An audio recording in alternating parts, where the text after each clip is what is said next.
Our biggest need is to overcome sin. ನಮ್ಮ ದೊಡ್ಡ ಅವಶ್ಯಕತೆ ಯಾವುದು ಅಂದರೆ ಪಾಪವನ್ನು ಜಯಿಸುವಂಥದ್ದು. Sin is worse than sickness. ಒಂದು ರೋಗಕ್ಕಿಂತ ಪಾಪವು ಅಧಿಕ ಗಂಭೀರವಾದದ್ದು. If you have a cut in your hand and you got cancer inside your body, which is worse? ನಿಮ್ಮ ಕೈನಲ್ಲಿ ಒಂದು ಭಾಗ ಕತ್ತರಿಸಿದೆ ಮತ್ತು ನಿಮಗೆ ಕ್ಯಾನ್ಸರ್ ಇದೆ, ಅದರಲ್ಲಿ ಯಾವುದು ಗಂಭೀರವಾದ? It's like that. This is like sickness and inside cancer is like sin. ಇದು ಒಂದು ಕಾಯಿಲೆ ಇದ್ದಂಗೆ, ಒಳಗಡೆ ಇರೋದು ಪಾಪ ಇದ್ದಂಗೆ. There's a lot of difference between a cut in your hand and cancer.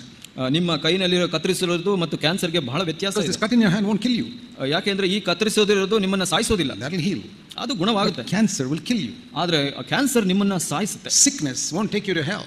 ನಿಮ್ಮ ಅನಾರೋಗ್ಯ ನಿಮ್ಮನ್ನ ನರಕಕ್ಕೆ ತಗೊಂಡು ಹೋಗಲ್ಲ. Sin can take you to hell. ಆದ್ರೆ ಪಾಪ ನಿಮ್ಮನ್ನ ನರಕಕ್ಕೆ ತಗೊಂಡು ಹೋಗುತ್ತೆ. So which is more serious? ಯಾವುದು ಬಹಳ ಗಂಭೀರವಾದದ್ದು? Sin or sickness? ಪಾಪನ ಇದು ಅನಾರೋಗ್ಯ. Sin can take you to hell. ಒಂದು ಪಾಪ ಅನ್ನೋದು ನಿಮ್ಮನ್ನ ನರಕಕ್ಕೆ ತಗೊಂಡು ಹೋಗಬಹುದು. If you look into your mind, ನಿಮ್ಮ ಮನಸ್ಸಿನಲ್ಲಿ ನೋಡಿದ್ರೆ most of you may think sickness is worse than sin. ನೀವು ನಿಮ್ಮಲ್ಲಿ ಬಹಳಷ್ಟು ಜನ ಯೋಚನೆ ಮಾಡಬಹುದು ಪಾಪಕ್ಕಿಂತ ಒಂದು ಅನಾರೋಗ್ಯ ಬಹಳ ಗಂಭೀರ. Even in Jesus' time people thought like that. ಯೇಸುವಿನ ಸಮಯದಲ್ಲಿ ಕೂಡ ಜನರು ಹಾಗೆ ಯೋಚನೆ. Thousands of people came to him to be healed from sickness.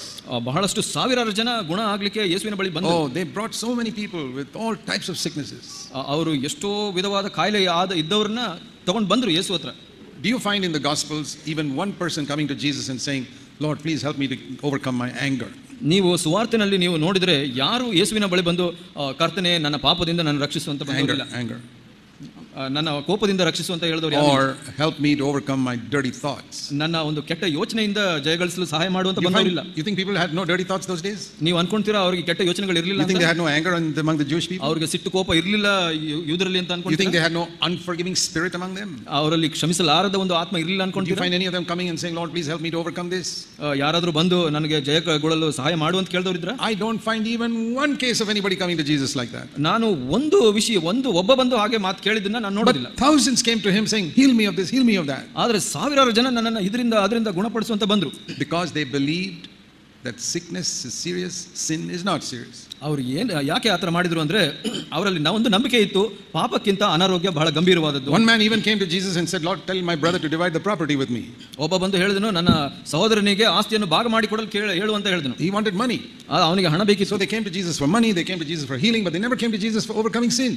ಅವರು ಬಹಳಷ್ಟು ಜನ ಹಣಕ್ಕಾಗಿ ಮತ್ತು ಅನಾರೋಗ್ಯಕ್ಕಾಗಿ ಯೇಸುವಿನ ಬಳಿ ಬಂದರು, ಆದರೆ ಯಾರು ಪಾಪಕ್ಕಾಗಿ ಬರಲಿಲ್ಲ. Now compare that with your life. ಅದನ್ನ ಇವತ್ತು ನಮ್ಮ ಜೀವಿತಕ್ಕೆ ಹೋಲಿಸಿ ನೋಡೋಣ. Look back over your life from the time you were born again. ನಿಮ್ಮ ಜೀವಿತದ ನೀವು ಹೊಸ ಹುಟ್ಟು ಪಡೆದಾಗಲಿಂದ ಹೋಲಿಸಿ ನೋಡಿ. What are most of your prayers concerning? ನಿಮ್ಮ ಜೀವಿತದಲ್ಲಿ ಹೆಚ್ಚಿನ ಅಂಶ ಪ್ರಾರ್ಥನೆ ಯಾವುದಕ್ಕೆ ಮಾಡಿದಿರಿ? What have you prayed for? ನೀವು ಯಾವ ಪ್ರಾರ್ಥನೆ ಮಾಡಿದಿರಿ? You prayed for healing, ಗುಣಕ್ಕಾಗಿ ಪ್ರಾರ್ಥನೆ ಮಾಡಿದಿರಿ, for money, ಹಣಕ್ಕಾಗಿ ಪ್ರಾರ್ಥನೆ ಮಾಡಿದಿರಿ, you prayed for a house, ಮನೆಗಾಗಿ ಪ್ರಾರ್ಥನೆ ಮಾಡಿದಿರಿ, you prayed for a job, ಕೆಲಸಕ್ಕಾಗಿ ಪ್ರಾರ್ಥನೆ ಮಾಡಿದಿರಿ, you prayed for admission for your children, ಮಕ್ಕಳಿಗೆ ಅಡ್ಮಿಷನ್ಗೋಸ್ಕರ ಪ್ರಾರ್ಥನೆ ಮಾಡಿದಿರಿ. It's all good. ಒಳ್ಳೆಯದು ಅದೆಲ್ಲ. But isn't it true that very rarely you have prayed, Lord, give me victory over this sin? ನಾವು ಬಹಳ ವಿರಳವಾಗಿ ನಾವು ಕರ್ತನಲ್ಲಿ ಪ್ರಾರ್ಥನೆ ಮಾಡಿದ್ದೀವಿ, ಕರ್ತನೇ ನನ್ನನ್ನು ಪಾಪದಿಂದ ರಕ್ಷಿಸುವಂತ. What does that prove? ಅದು ಏನು ಸಿದ್ಧಪಡಿಸುತ್ತೆ? It proves that in spite of all that you have heard in the church, you believe that earthly needs are more important than overcoming sin. ಸಭೆಯಲ್ಲಿ ನೀವು ಕೇಳಿದ ಬೋಧನೆಗಳಿಗೆ ಎಲ್ಲದಕ್ಕೆ ನಂತರನೂ ಕೂಡ ನೀವು ಏನು ನಂಬ್ತೀರಾ ಅಂತ ಪಾಪಕ್ಕಿಂತ ಅನಾರೋಗ್ಯ ಬಹಳ ಗಂಭೀರವಾದದ್ದು ಅಂತ. That is our problem. ಅದೇ ನಮ್ಮ ಸಮಸ್ಯೆ.